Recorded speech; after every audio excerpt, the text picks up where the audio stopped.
All right, this is my 87 CR 430 swing arm and triple tree clamps. I polished them up really good, and then I cleaned them with aluminum wheel cleaner, and then I clear coated them with automotive clear coat, and that should help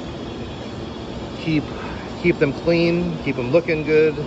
That way I don't get any mud stains on the swing arm or anything like that once I start riding it. But it turned out really good. Everything's still wet, but not bad at all.